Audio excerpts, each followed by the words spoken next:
At the end of season 2003-2004, it's safe to say that the sun wasn't exactly shining on Leith for us Hibbies. Yet again, we'd finished up in the wrong half of the SPL, and we weren't exactly getting the results that we really should have. But all that was about to change, and how? It all began with the arrival of one man, Tony Mowbray.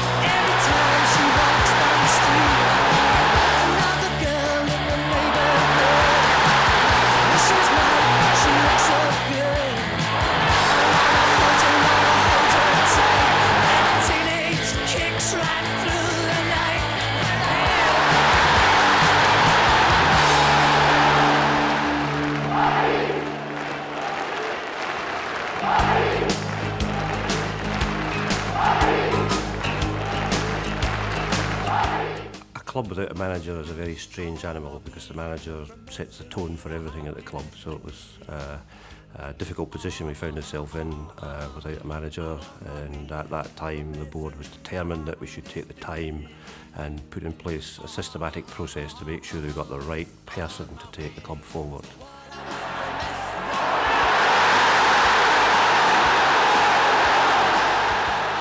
Probably, as jobs come and go all season, every season really.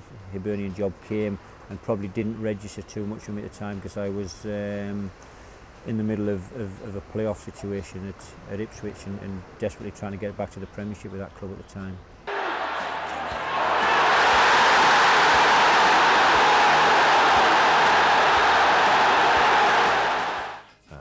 Clearly, one of the things that was important to us was to demonstrate progress for the club. We had a group of talented young players who'd come through over 2 or 3 seasons and had probably, although we regard them as young players, they probably had far more first team starts than many other of their peers and contemporaries.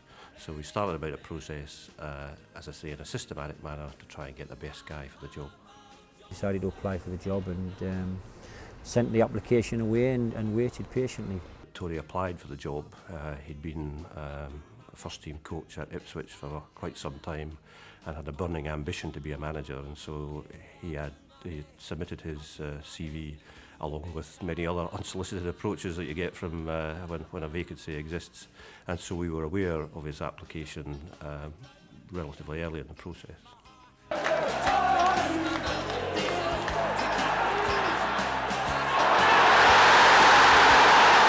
The fact of I'd left Glasgow after losing my first wife, and there I was with a new wife and a child on the way. To come back to Scotland was a big issue really for her rather than for me, to come back to an environment where the potential is to try and meet a new family and with the history that I've got, whether she could incorporate into that and set up a life here. When we looked at Tony's application and matched against the criteria that we'd set ourselves, we found somebody who had played for 3 big clubs, so we know what it was to be at a big club, and Hibernian is a big club, and the pressures that are upon the manager in that position. Someone had been a leader at each of these clubs. He'd been club captain at each of the clubs that he'd played for and led men through difficult times to considerable achievements at these clubs.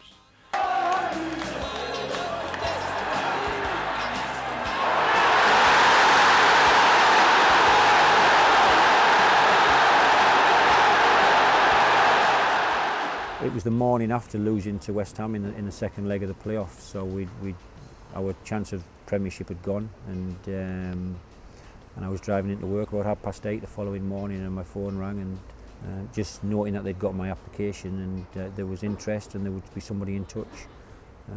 I think it was probably the following day that Rod Petrie phoned me and asked if it would be okay for him to fly down to meet me in person. So we flew down to Stansted, and Tony came to pick us up. I've still got the text message on my phone which says, "I'll pick you up at the airport at such a time." So Tony was kind enough to pick us up and took us to his house. So which was about an hour's journey, and in the car we talked about football. We got to his house, we talked about football, and then we talked about football, and he gave us a cup of tea and a biscuit, and we talked about football. And then we talked a bit more about football, and then he took us in his car back to the airport. We talked about football, and that was it. It was a very, it was a very enthralling day in Tony's company. It was a very informal interview, if you could call it an interview. We were just three guys chatting about football, really, and they would obviously be forming opinions as we spoke. Well, Steve and I kept on exchanging glances to each other in terms of the way the conversation was going, and we recognised that as we went through the criteria that the board had set, Tony was ticking all the boxes in terms of what he would bring to the football club. By the time we got back to the airport and Tony dropped us off, Steve and I had a conversation in the departure lounge waiting to come back. We had come to the conclusion that Tony was the guy for us. Hibs beating Hearts 7-0. George Best signing for Hibs. Albert Kidd scoring twice against Hearts. And Brian Hamilton signing for Hearts. If you were a Hibby and if you were around at the time, chances are you'll probably remember exactly where you were and what you were doing when you heard news of those events. I think we can now safely add another such a list. The 24th of May 2004. Where were you and what were you doing when you heard that Tony Mowbray was the new manager at Hibs? Gary? Shopping up my town. How did you hear? Was I here? My mate phoned me, told me. Can't remember what I was doing, but I heard it through my parents. They phoned me up and told me that he was announced as a manager. So. I think I was in Mexico. Right. I'm sure I was in Mexico And how did the word get through to you? my mum's boyfriend told me. Can you remember what you were doing when you heard? No. Me, I remember exactly where I was. It was 3 minutes after 11 on the Monday morning. I was on the radio. Fourth one on a Monday morning. Grant Story here until 2 o'clock this afternoon. I can tell you the news has just come down. The new manager of Hibernian FC is Tony Mowbray. Tony Mowbray. Tony Mowbray. Tony Mowbray. Thank you.